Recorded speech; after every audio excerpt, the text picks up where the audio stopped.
Hello guys, welcome to the video lecture on extended surface. At the end of this lesson, you are expected to be able to first explain the type and applications of fin in chemical industry, and secondly, to be able to apply the concepts of fin effectiveness and fin efficiency in solving various types of numerical problems on extended surface. Extended surface, or more commonly known as fins, give additional surface area for convection and radiation heat transfer. As shown in the picture, at the left, you see a surface which is at Ts exposed to the surrounding, which is at T infinity. At the right, you see fins are added to the surface, and it's very clear that the total surface area available for the heat transfer, specifically for convective and radiative heat transfer, increase. And you can see from these two equations at the bottom, the first one is for convective heat transfer, and the second one is for radiation. Both mechanisms are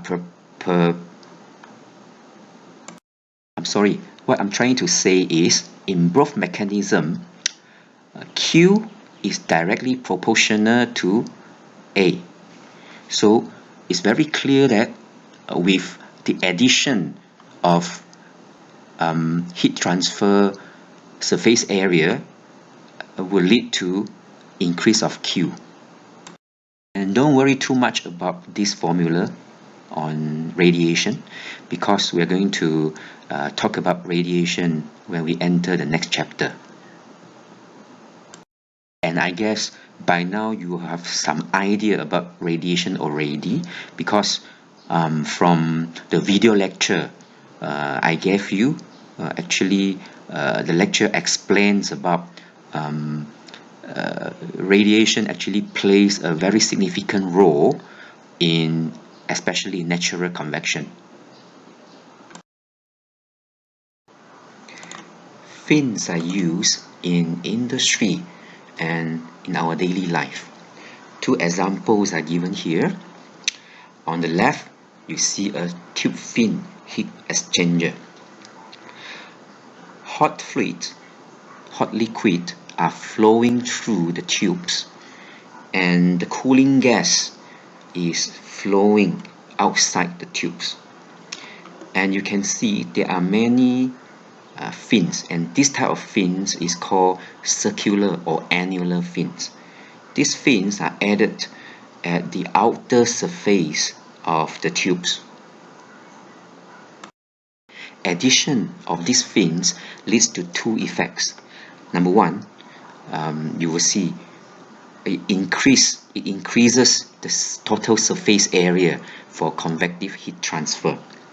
And number two, you can see when the gas flow past the tubes, because of the existence of these fins, it actually becomes a hindrance to the gas flow, and it will lead to the increase of turbulency of the airflow.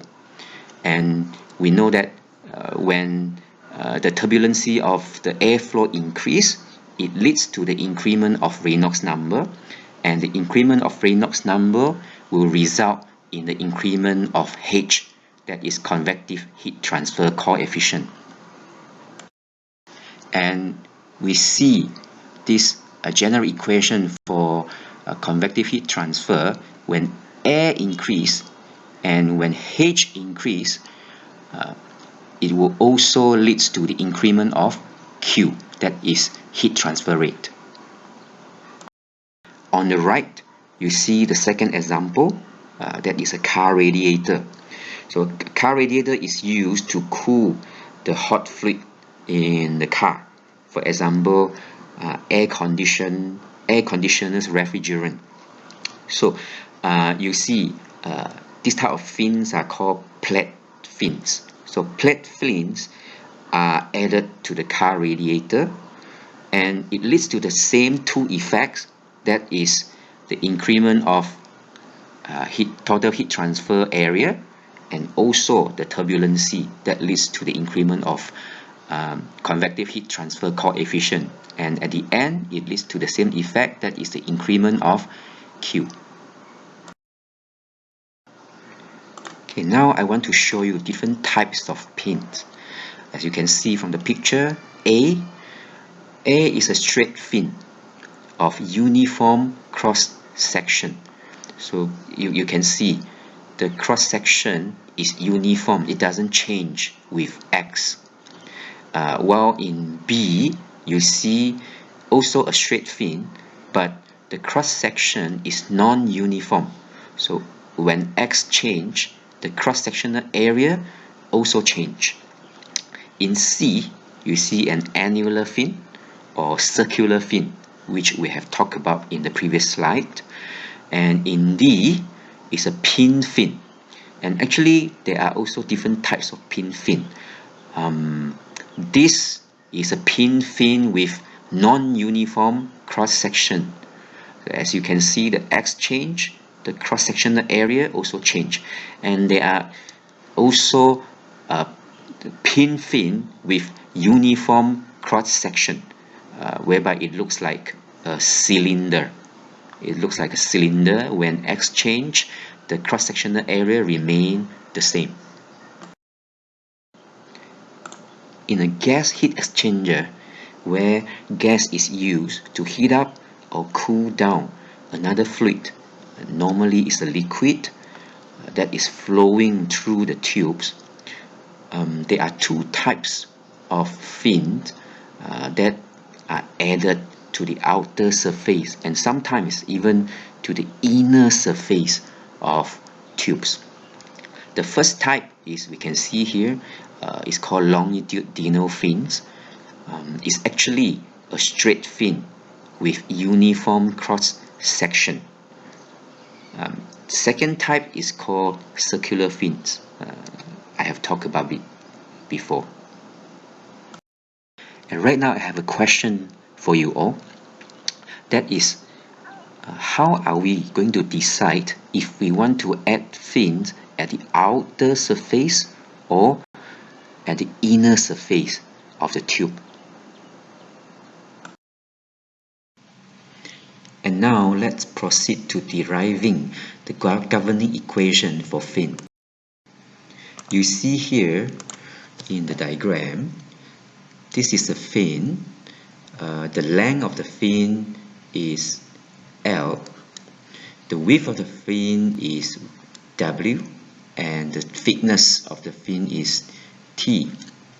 And this fin is attached to a surface.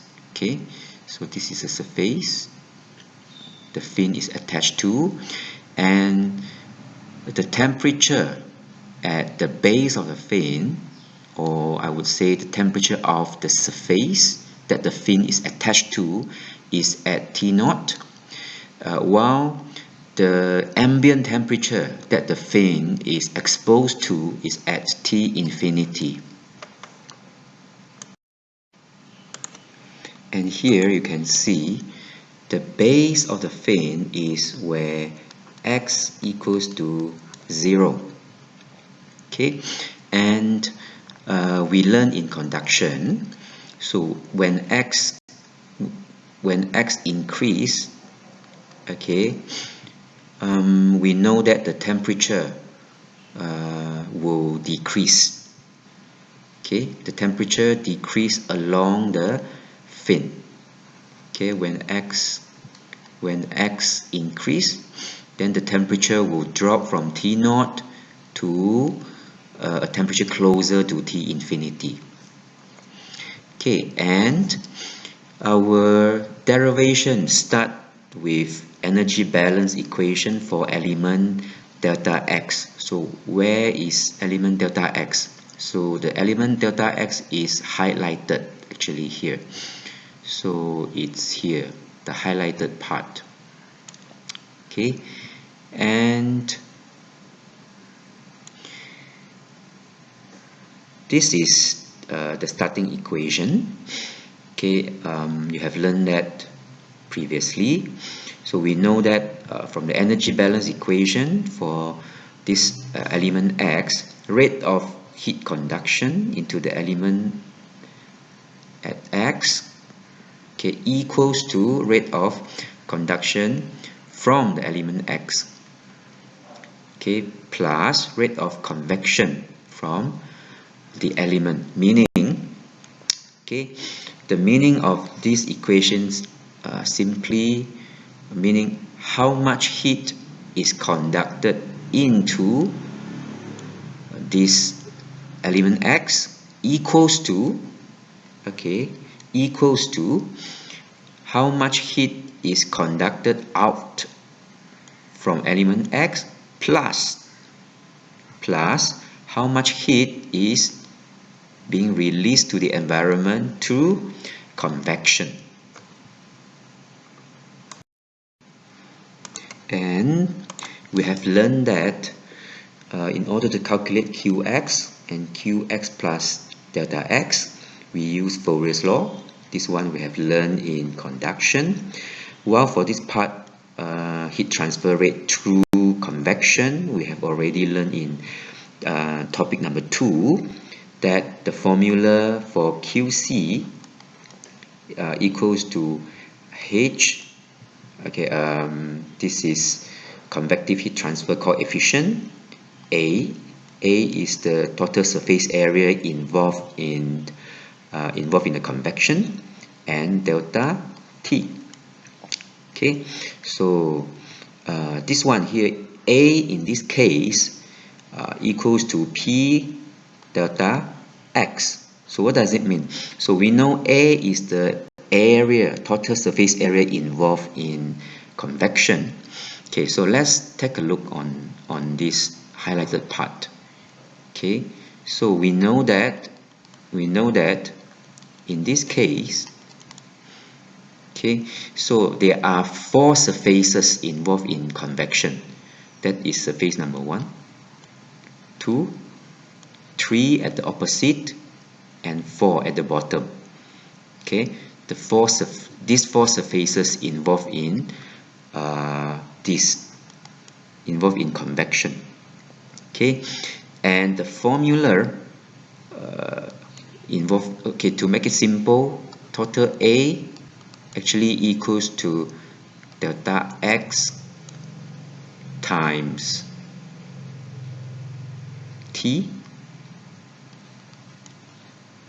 okay, and times 2 because there are 2 surfaces, plus another is W times delta X, also times 2. Okay, so when you sum it up at the end, you will get P delta X. So what is P? The question is, P is the perimeter of the fin's cross section. So this is the cross section, right? So this is the cross section. So the perimeter P actually equals to, and you can see here is W plus T, thickness plus W plus T. So actually equals to 2W plus T. So this is the perimeter of the cross-sectional area.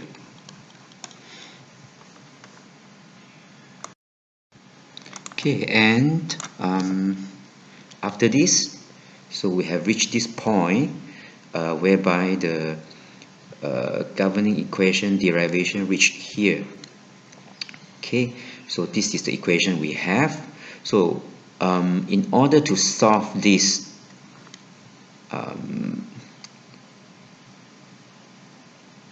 this equation, then we need to make 2 assumptions in order to simplify it.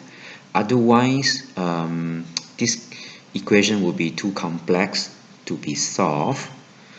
Okay, then we know that if we assume cross-sectional area A and K to be constant with X, okay, so meaning these two terms K and A, if it is assumed to be constant, then the overall equation will be much easier to be solved using calculus.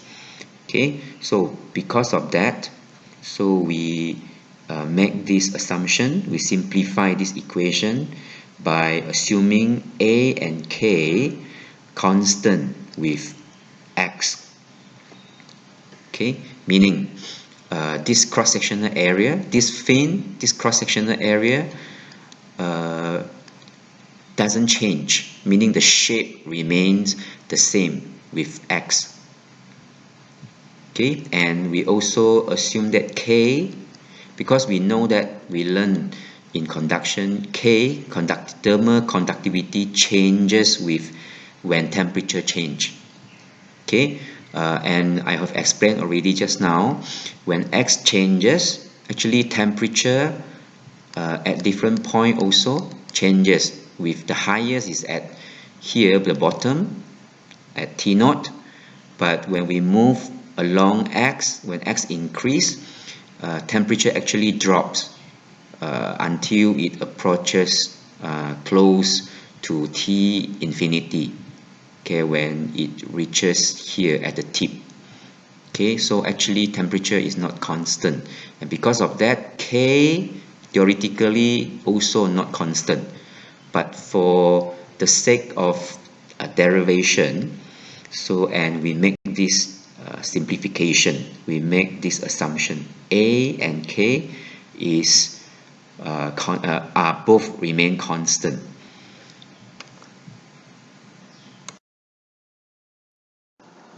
And based on this energy balance equation, so we will get this partial differential equation.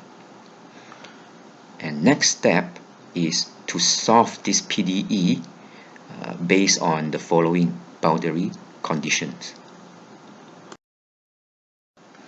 And now, by assuming that there is no heat loss from the tube, that is, there is no heat loss from this part of the fin, or another word used is the fin tip is insulated, then that equation can be solved, and this equation 1 is obtained.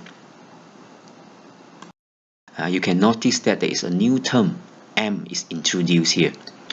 M is equals to H, that is convective heat transfer coefficient, P, that is a parameter of the fin, K, thermal conductivity of the fin material, and A, that is the cross-sectional area of the fin. So in this case is this area, that is W times T, and the whole thing is square root.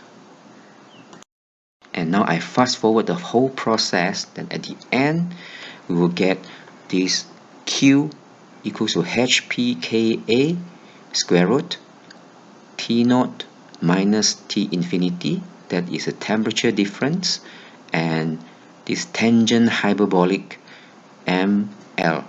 So I have explained what is M, what is L. L is the length of the fin, and this Q is actually the amount of heat released from the fin. And this is a very important equation that we are going to use to calculate the amount of heat released from the fin. Of course, this amount of heat released by a single fin. So normally there are many fins. The number of fins will be more than one. So we need to times Q with number of fins. Okay, before we proceed further, let's test our understanding. The question is, this derived equation, okay, can be used to calculate heat transfer rate for which of the following fins? Okay, there are 7 types of fins here. So try to think, based on the assumption we made in deriving this governing equation, which types of the following fins this equation can be used to calculate the Q. Let's pause for maybe 10 to 20 seconds, then try to answer this question. Okay, I hope you got it right. The answer is A, E, and G. Okay, so why? The reason is this equation is derived based on the assumption, if you still remember, we assume the cross-sectional area, okay, the cross-sectional area A and K are constant, okay, with X. Okay, so if you see the 7 types of fin here, only A, E, and G have this constant, fulfill this requirement. That is, especially in terms of cross-sectional area. Only A, E, and G have the constant cross-sectional area when X changes. Okay, the rest, if you see, this one very sure, this one very sure, the cross-sectional area is not constant when X change. This one is a circular fin, and this C and F actually are both circular fins. Okay, so as you can see, when R changes, the A also changes. Same goes to F. So this is the reason why this equation also cannot be used for calculating Q for circular fins. And another very important point I would like to explain to you guys based on this equation that we have just derived is this equation is actually derived based on one more assumption, that is fin tip is insulated. Fin tip is insulated, meaning this part is the fin tip. Okay, so this equation is actually derived based on this assumption, meaning we assume this fin tip, this part is insulated, meaning no heat is lost through this part. Okay, but in actual situation, fin tip is not insulated. Okay, it means in actual situation, heat will also be released through fin tip. And because of that, in order to compensate this, then we need to do a correction when using this equation. When we, let's say the fin that we are interested in, we calculate the fin tip are not insulated, then when we use this formula, we need to do certain correction in certain term in this equation. And the correction needed is in terms of L, okay, length of the fin. Okay, so instead of using L, okay, we need to use, if the fin is not insulated, okay, in actual case, which is most of the cases in actual situation, instead of using L, okay, which we assume the fin tip is insulated, so we need to use LC. So what is LC? LC equals to L original length plus T over 2. What is T? T is the thickness of the fin. Okay, so the logic is in actual situation, if there is no insulation because heat will still release through the fin tip. So it means we need to compensate this area.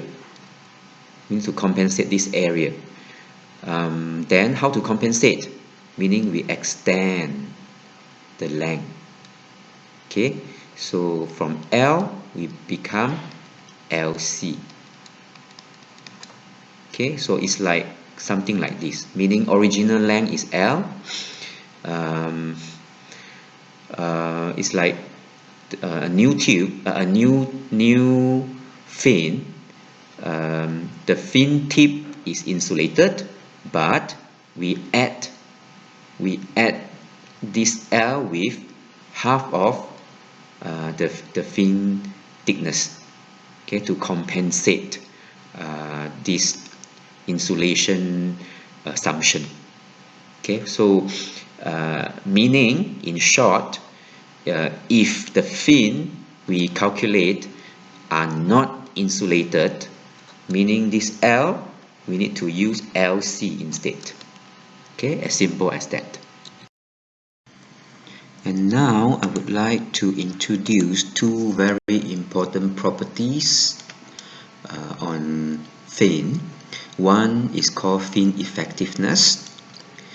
Then the second one is called fin efficiency. Now let's first see fin effectiveness, or epsilon. Epsilon is defined as heat transfer rate from the fin with base area of A base divided by heat transfer rate from the surface with area of A base. So in simple language, it simply means heat loss, a ratio of heat loss with fin to heat loss without fin. Okay, let me explain. So let's take a look on this small surface. Okay, so this surface is called A base. Okay, so how much heat is lost through this small surface? So it's Q without fin, no fin. Okay, so scenario number 2 is if we install a fin on top of this surface. Okay, we install a fin on top of this surface, so it becomes like this. So this 1, so this 2. We install a fin on top of A base. So, and we calculate how much heat is lost through this fin. Okay, so this is Q with fin. So when we compare Q fin to Q without fin, so it gives us epsilon. And based on this basic formula definition, so this is the equation. So this equation, we know this first part is actually the equation we derived previously, and here, okay, and at the denominator part, so we see actually this is, if you still remember what you have learned in convection, so Q equals to AH delta T. So this is simply AH delta T. Okay, heat loss through convection from this A base. Okay, so we simplify, then at the end we get this formula, Km tangent hyperbolic ml divided by H, and m equals to this. Okay, and what is the significance of this fin effectiveness? Okay, so we know that in industry, if you want to make any design, we want to add any fin on the surface, it involves cost, additional cost, because fin itself is not cheap. So fin is normally made of copper, aluminium. Okay, and in order to put this fin on the surface of tube, okay, we need to use welding. Okay, and all these actually add cost to the industry. So before we make the decision what kind of fin we want to install, or even the decision if we want to install fin, okay, if you want to add any fin to the tube, so we need to make a rough calculation. So is it cost effective? Is it is it going to bring significant improvement in terms of heat loss? So this fin effectiveness can give us a simple, a rough idea on this. So as a rule of thumb, okay, if fin effectiveness is lesser than 2, it means the fin is not effective, meaning we can forget about it. We don't need to install the fin because it is not worth it. Okay, so that's the importance of fin effectiveness. Okay, now let's take a closer look to this equation so that we know what are the main factors that will affect the value of epsilon. So this is the equation. So let's simplify the situation by putting let's say this L is approaching infinity, meaning a very long fin. Okay, under this kind of situation, we have tangent hyperbolic ML equals to 1. Okay, so it means we can further simplify the whole equation to fin effectiveness for a very long fin equals to Kp divided by HA square root. Okay, I think here it gives us a clearer picture on what are the factors affecting the epsilon value. So there are 3 factors. Number 1 is fin material, because K is thermal conductivity. So thermal conductivity of the material which the fin is made of. Okay, so we can see K is we can see epsilon is directly proportional to K of the fin material. Okay, meaning a material with higher thermal conductivity will lead to higher fin effectiveness. That's why if we want a higher effectiveness, we use material with high thermal conductivity, for example copper, aluminium, and we don't use plastic to make fin. Why? Because plastic has a very low thermal conductivity. Okay, and the second factor is fin dimension. Okay, fin dimension. What are the factor which related to fin dimension? We know is P, that is perimeter of the fin, perimeter of the fin cross-sectional area, and A is the cross-sectional area, okay, of the fin. Okay, and here I have a question for you. Okay, the question is, we see two shapes here. Okay, one is a square, 10 by 10. Another one is a rectangle, 100 by 1. Okay, I want you to pause for 10 seconds and answer. Okay, which of this design, A or B, is a better design? Meaning, which design, A or B, will lead to a higher fin effectiveness? Okay, please pause and think now. Okay, the answer is B is a better design. Okay, why? Okay, let's see. The factor here is P over A, perimeter divided by cross-sectional area. Okay, let's calculate P over A for the two design.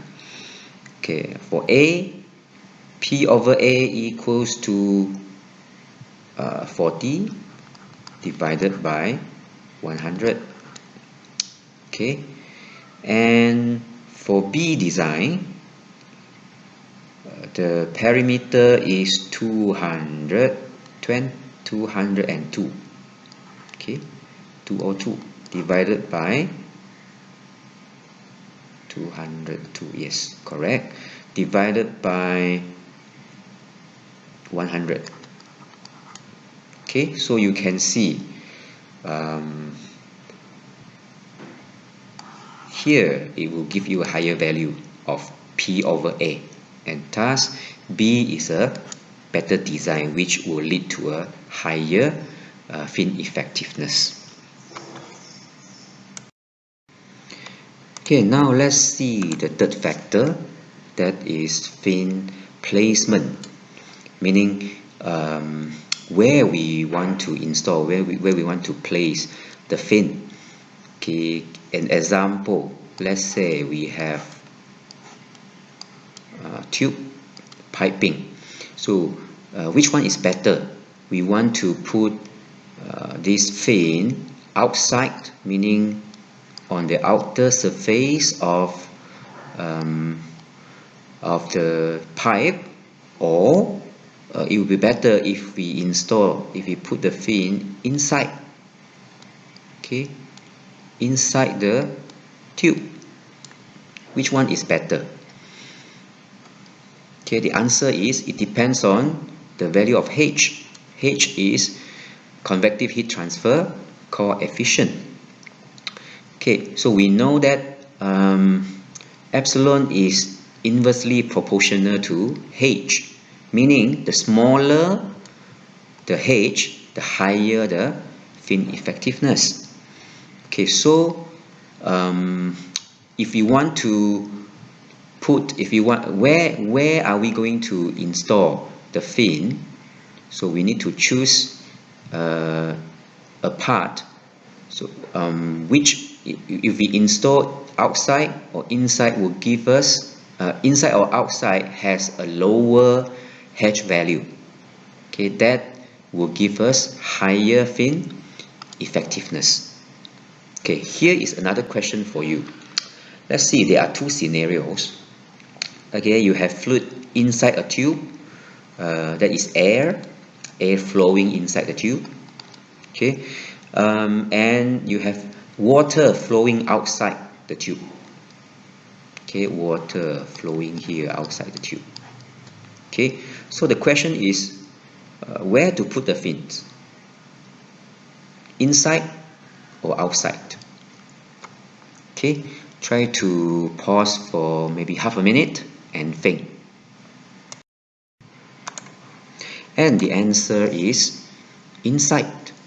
Okay, why?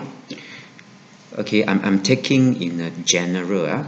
So because generally H, okay, convective heat transfer coefficient for air, okay, under normal condition is lower as compared to H of water. Okay, so meaning H air is lower, so lower H will give us higher efficiency. So when we compare, so in this case, since fluid inside the tube is air, and air has a lower H, so that's why it's better if we install the fin inside the tube as compared to we install the air the fin at the outer surface of the tube. If you install the fin on the outer surface, because outer surface the H of water is high already. So if we install the fin on the outer surface, it doesn't help much, it doesn't improve much the overall heat transfer. Okay, that's the reason.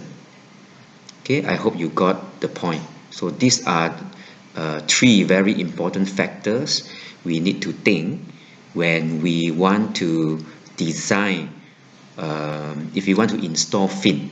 You want to design a system, piping system, and install fin on it.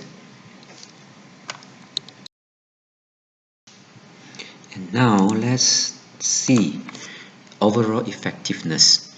So what we have seen is effectiveness of a single fin. But in actual situation in industry, we don't just install one fin on the surface. Okay, we install sometimes hundreds of fin on the surface. So that's why we need a better measurement, okay, of the effectiveness. So that's why this term is introduced, overall effectiveness. So this is a definition. Basically it's the same, because overall effectiveness is the Q total with fin divided by Q total without fin. Okay, so let's see the formula one by one. Okay, let's take this surface as example. So this surface, you see three fins on it. Okay, three fins, and you see there are three terms here. It's air no fin, air unfin, and air fin. Air no fin means the area, total surface area without any fin. Okay, so in this case it's clear that is W, because we see W is the length, is the width, sorry, width. So if air no fin is W times H, that will give us air no fin, meaning if we don't install any fin on it, so this is the total surface area for heat transfer.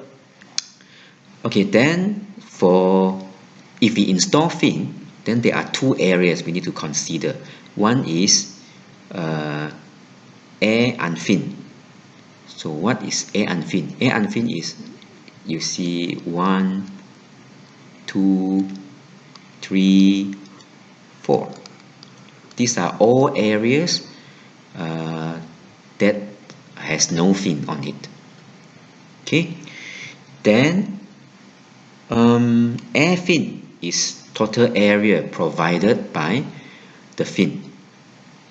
Okay, so air unfin, as you can see here, this is the formula. Okay, is the total area of, is the total area. So this is total area, air no fin minus, because there are three fins here, so minus the area covered by the fin. Okay, so that is then you get the total area for 1, 2, 3, and 4. And air fin is the total area provided by the three fins. Okay, so you will see L times W. L times W is the area of here. Let's take it as Roman I. Okay, so, and we know one fin has two surfaces, so that's why you need to times 2. Okay, then plus this area. Okay, this area. So this area is W times T. Okay, W times T.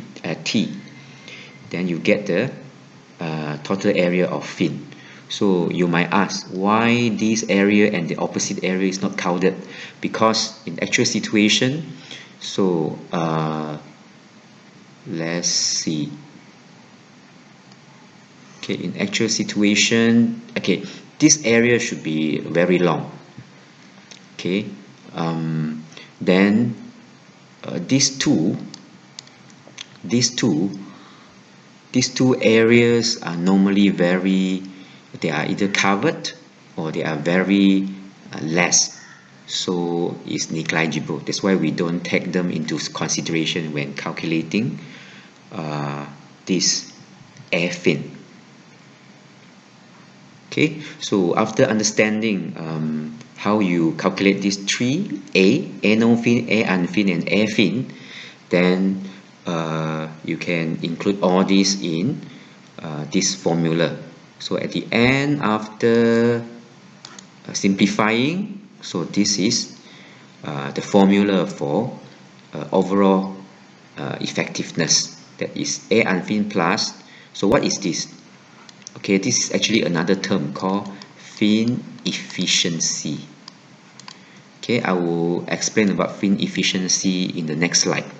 Okay, at the moment you can just accept this first. Okay, every fin has its efficiency. Okay, so you need to times air fin with its efficiency. Okay, so you will get this formula. Okay, and according to this book, it says that overall effectiveness is a better measurement of the performance of a fin surface than effectiveness of individual fins. And now let's move on to fin efficiency.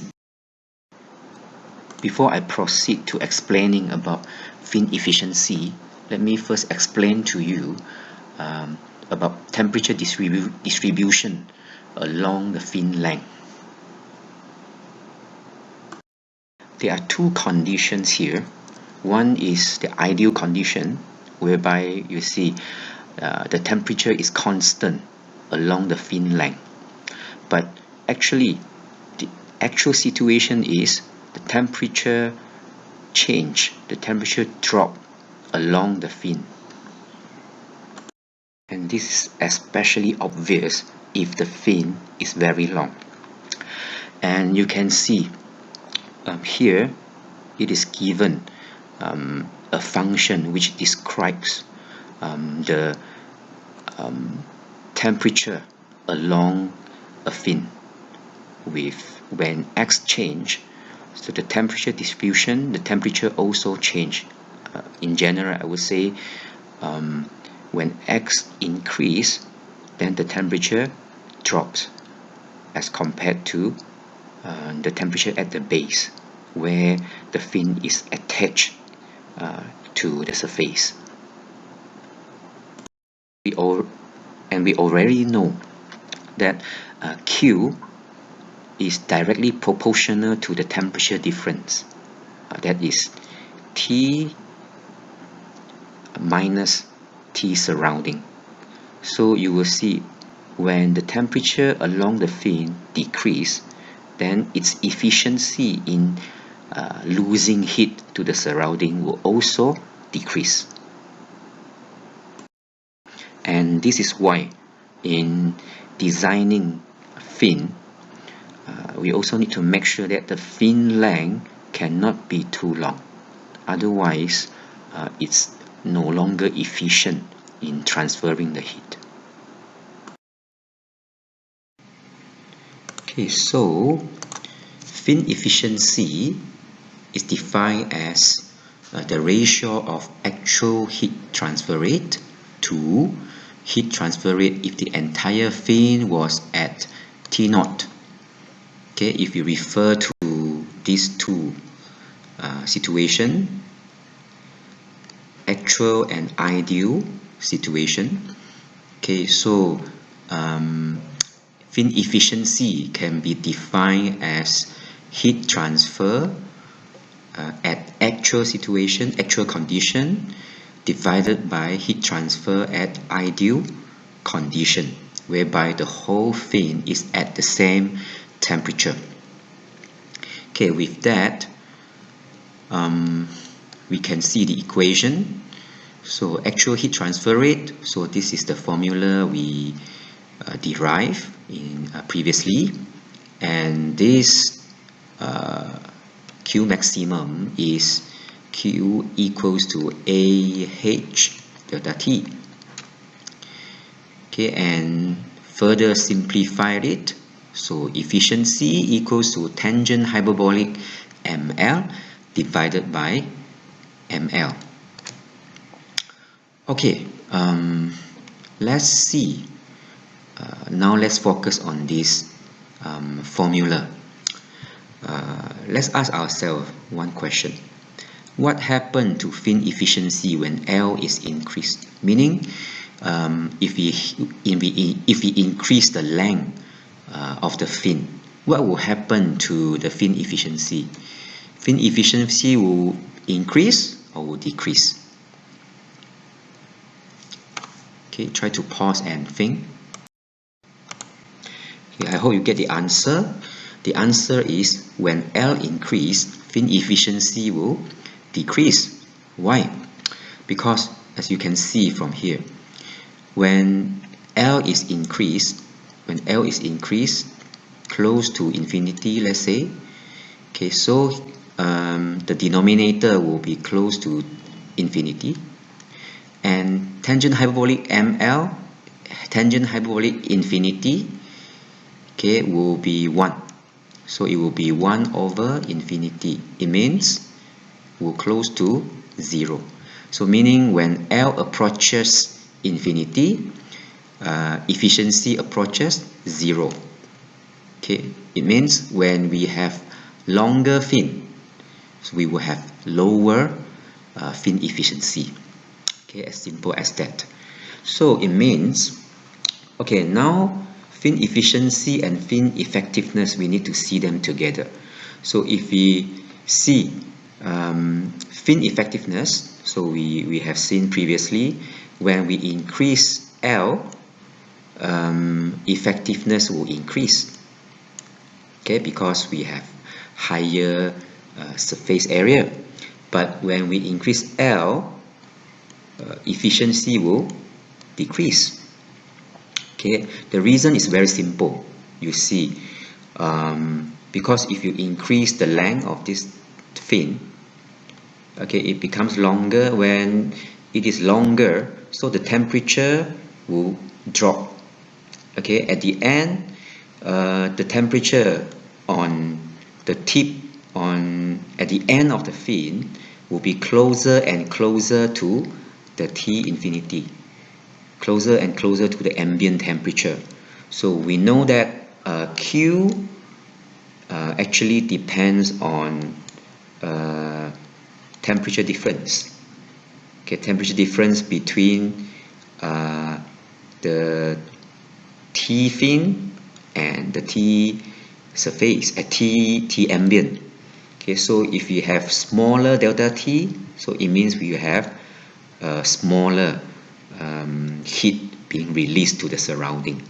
Okay, that's why we it's logical. We say when we have longer fin, the fin efficiency will be reduced. Okay, so it means longer fin is not a good idea in terms of fin efficiency. So there should be a balance. Okay, there should be a balance. So how long the fin should be, so that we can have highly effective fin, then we can also have high efficiency, high efficient fin. Okay, so if you refer to this table, this will give us some idea. So for industrial practice, okay, efficiency lower than 0.6, meaning 60%, lower than 60% is not acceptable. Okay, so normally in normal practice in industry, a fin efficiency of higher than 90% is needed. It's normally being used. So that's why if we see this table, okay, so this is ml and this is tangent hyperbolic ml. So if you use tangent hyperbolic ml divided by ml, you get the efficiency. Okay, so it seems that ml equals to 1 is a good compromise. Meaning, if your length, if your L will give you a ml of 1, it might be a good compromise. Because when your L give you a ml of 1, the tangent hyperbolic of ml equals to 1 is 0.762. So this will give you the efficiency of 76.2%, higher than 60%. So if a higher efficiency is needed, then you can consider make it shorter. Okay, let's say you halve the length. Okay, you halve the length, then you will get ml equals to 0.5. Then this will give you tangent hyperbolic equals to 0.462. Then you will get around 93% efficiency. Okay, so I hope you get some ideas, okay, from this table and from this explanation.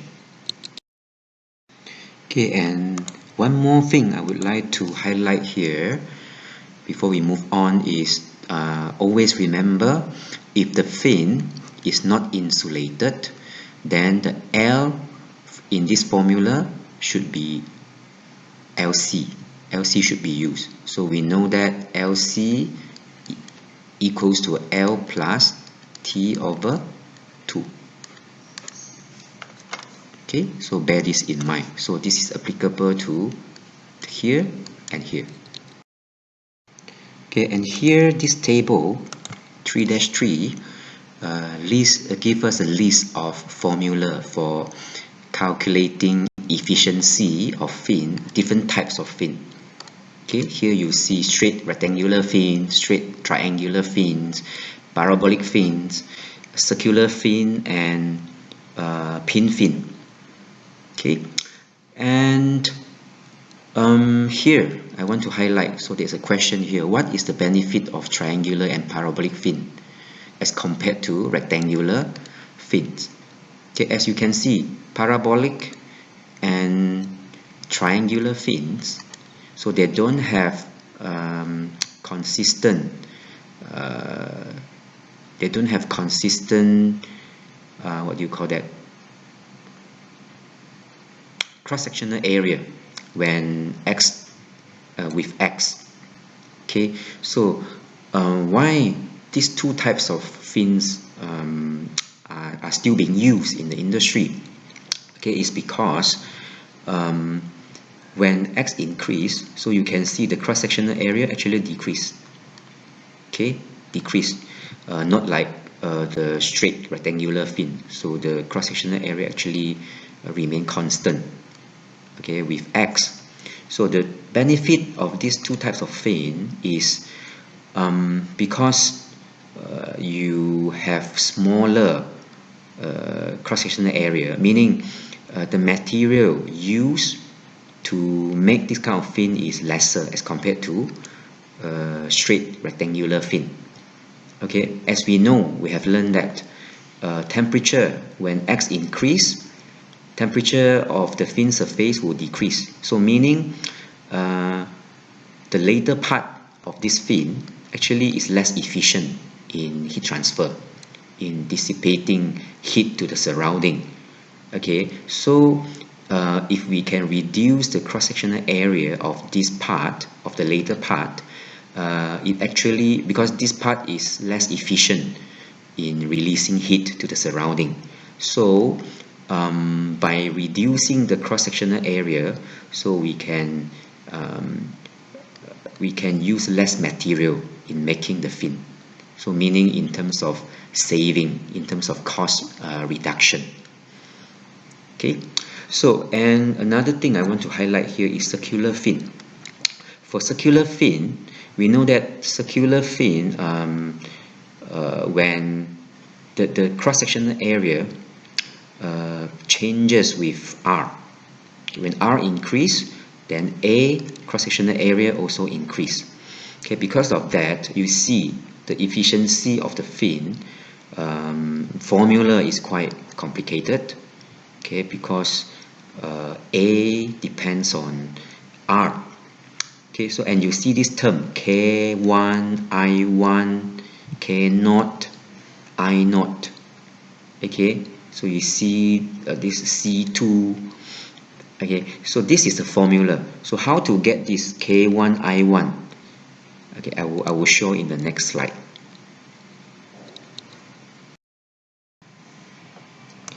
Okay, and this is how we can identify, we can determine fin efficiency for circular fin. There are actually two methods. Okay, the first is using formula. Okay, this is the formula. So as you can see, the value of Ki, I naught, K naught, all this can be obtained from this table. Okay, so and you get the value of this value, substitute into this formula, then you'll be able to get the efficiency of the fin. Okay, and another method number 2 is using this chart. Okay, so relatively simpler. Okay, what you need to do is to calculate the x-axis. So this is LC power 3/2, then blah blah blah. Then once you calculate this, then you need to calculate which curve, right? That is R2C divided by R1. Then from there, let's say I get 1.2. Let's say the value is 2. Okay, extend to Y value. Then this is the fin efficiency. Okay, so this is how you can determine the fin efficiency for circular fins. And these charts are actually also available in your textbook. So this is the example. So you can see the left one is for straight fin. Okay, the right one is for circular fin. Okay, so you need when you need to determine the efficiency of fin. So these are the charts you can refer to. And with that, I will end this lesson. Thank you for your attention.